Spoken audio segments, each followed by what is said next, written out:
person, bilang isang tao. Kilala ko siya na palakaibigan. Bihira ko siyang makita na walang kasama. Kahit na ilagay mo sa isang sitwasyon na wala siya kakilala, sigurado yan, pag uwi niyan, may kaibigan na siya doon. At yun yung isa sa mga qualities niya na pinagpapasalamat ko dahil nakuha ko. Sa amin kasi, si tatay yung maluwag, si nanay yung disciplinarian. So, ang tendency niyan sa bahay, pag may nagawa akong mali, magalit nanay ko, takbo ko kay tatay. Kaya lumaki ako na more na, siguro daddy's girl, mag-isa lang akong babae kasi. Kaibigan. Kapag meron akong gusto, papahatid ako, tay, kahit nasaan ako, pupuntahan ako niya, susunduin. Bihira siyang magalit. Sa buong buhay ko, minsan lang niya ako napalo. Tinturon kasi ayaw matulog na tanghali. Pero bukod doon, hindi ako pinagbuhatan ng kamay. Si Papa, he knows how to communicate well with people. Hindi siya KJ kasi dahil nga bata siya, nag-asawa, parang nakakasabay siya sa aming magkakapatid.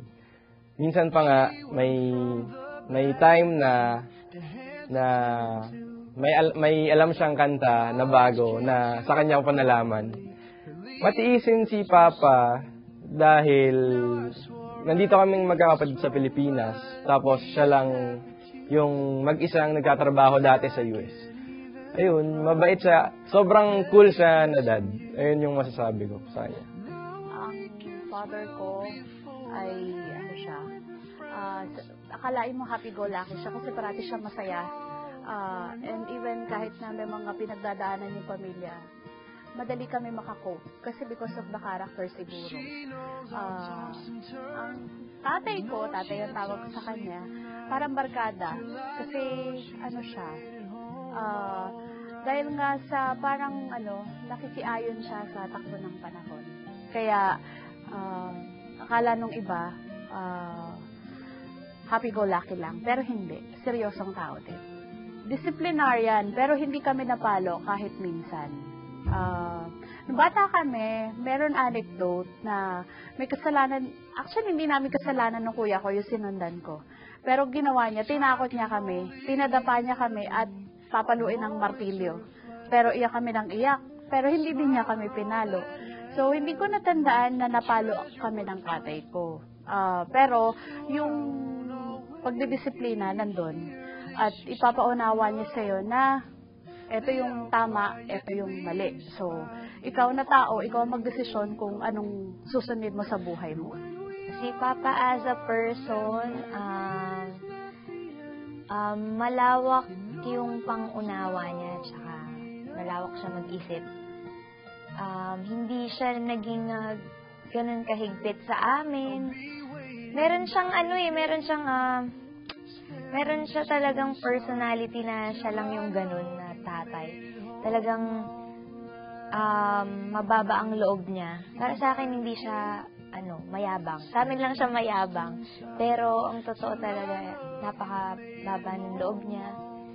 Tsaka sobrang mapagmahal siya, tsaka matyaga. Hindi siya yung corny na tatay. Ay corny pala siya. Corny siya sa mga jokes niya, pero yun yung yun yung nakakapag-define sa kanya na bilang, para sa akin bilang isang cool father.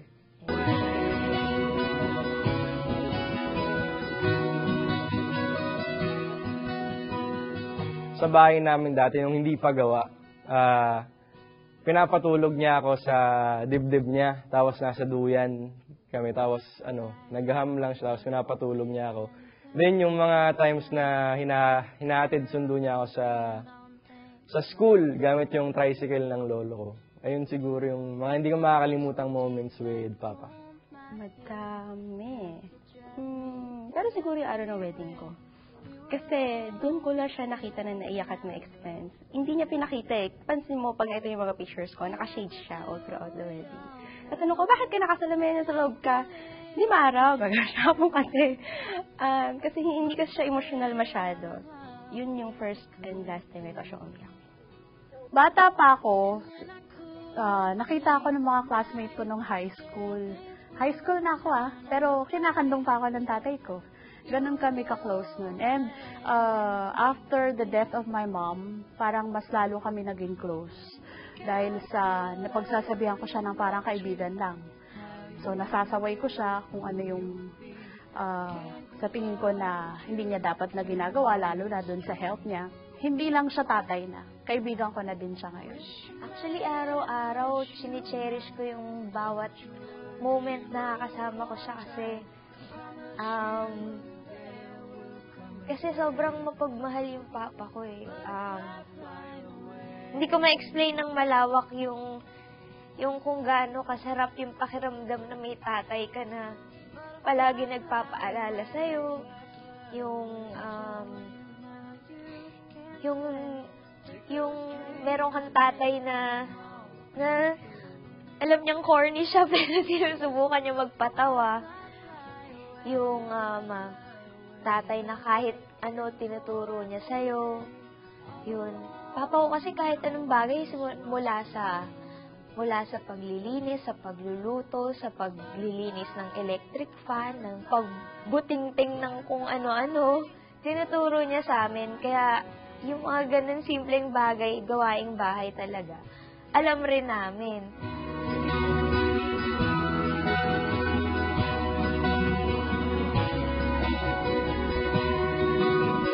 Natutunan ko kay tatay, hindi importante kung paano ka nagsimula, hindi importante kung ano ka ngayon. Ang importante kung ano yung ginawa mo o kung ano yung gagawin mo para makaangat ka sa kasalukuyan mong sitwasyon. At natutunan ko rin sa kanya na kung nasaan ka man, huwag mong kalilimutan yung pinagmulan mo. Always be humble. Keep your feet on the ground. Dami. Kasi si Papa, hindi siya nagkukulang sa amin ng paalala. Never. Sobrang bawat pagkakamali namin, meron siyang sinasabi na hindi namin talaga nakakalimutan. Siguro in words nakakalimutan namin, pero sa puso, hindi namin nalilimutan. Yung isang hindi ko makakalimutan yung sabi niya sa akin na, sabi ko naman sa'yo, nak, labanan mo yung mga kahinaan mo eh. Kasi syempre, as a person tayo, hindi naman tayo, tao tayo, meron tayong pakiramdam na nasasaktan, na nalulungkot, na minsan nagre-rebelde yung damdamin mo. Pero siya, sabi niya sa akin na, kahit na ganun yung nararamdaman mo, palagi mong tatandaan na lalabanan mo yung kahinaan mo. Na kahit na kung ano-ano yung mga sinasabi nila against you, na kahit na tinatapak-tapakan kanila, sisikapin mo pa rin na ikaw yung magiging humble. Kasi ikaw yung magtuturo sa kanila na hindi porket tinatapakan ka, dapat ka na talagang tapakan.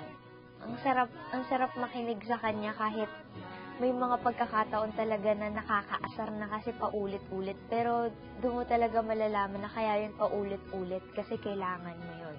Parati ko naririnig sa kanya, sabi niya, noong bata pa siya or noong binata pa siya at wala pa siyang asawa, kahit na may asawa na siya, lahat ng trabaho pinapasok niya para sa pamilya. So parang yung journey sa buhay, hayaan mo lang siya, pero darating yung pagkakataon na may matututunan ka dun sa mga nilakbay mo na yon. At yun yung gagamitin mo para mas maging mabuting tao ka.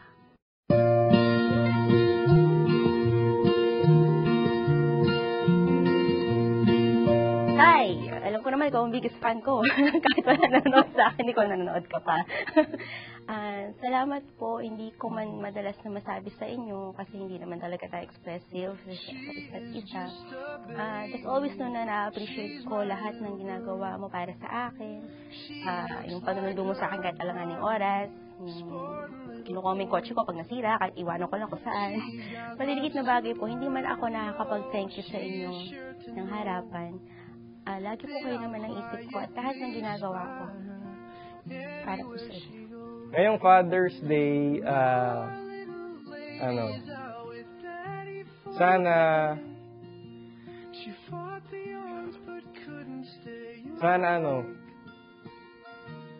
magkasama-sama na kami ulit. Kasi Parang ang tagal na rin. Yung umiyak. Parang ang tagal na rin kasi na hindi namin siya nakasama. Na matagal nga. Ayun. Sana soon talaga yung hindi na maghihiwalay. Parang wala nang lalayo. Magkakasama na lang kaming magkakapatid, si mama at papa. Kasi sobrang nakakamiss na talaga. Happy Father's Day, Tay. Hindi tayo kagaya ng ibang pamilya na showy, yung huggy-huggy, yung parating nag-hug, nakikiss. Pero deep within our heart, kasi alam natin na mahal natin ang isa't isa. At sabi ko nga, dahil solo ka na lang sa amin ngayon, lahat ng pagmamahal ibibigay namin sa'yo. At kung maaari na hindi tayo magkahiwalay sa huling sandali ng buhay mo, nandun ako sa tabi mo. Papa, mahal na mahal kita.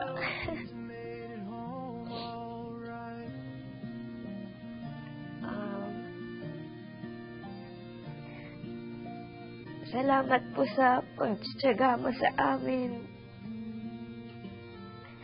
Saka po, salamat kasi hindi ka nagkulang sa amin lahat. Saka salamat po kasi salamat po sa lahat ng sakripisyo mo para sa pamilya natin. Saka, sorry. Salamat po kasi hindi ka nagkulang. Palagi kang nandyan para sa aming lahat. Salamat po kasi ang dami kong natututunan sa iyo araw-araw kahit na sa tingin mo naiinis ako sa iyo kasi paulit-ulit ka. Pero Papa, sa totoo lang po, hindi ko po nakakalimutan lahat ng tinuturo mo sa amin. Saka, thank you po sa lahat na kasi po, pinalaki nyo kami ng ganito na may ganito kaming pag-iisip, na may ganito kaming pang-unawa sa marunong kaming makisama sa iba't ibang klase ng tao. Salamat po kasi po lahat ng hirap binigay mo para sa amin. Kahit na gabi ka na umuuwi, kahit na nadadatnan mo na kami, natulog na kami lahat. Kasi ikaw, uuwi ka pa lang. Salamat, Papa, sa mga sakripisyo mo kasi hindi namin yan makakalimutan. Salamat po sa pagtitiis mo sa akin, lalo na po sa akin. Tsaka po, na-appreciate ko kahit po pinapagalitan mo ko. Salamat po. Mahal na mahal kita, Papa. Sobrang mahal na mahal po kita.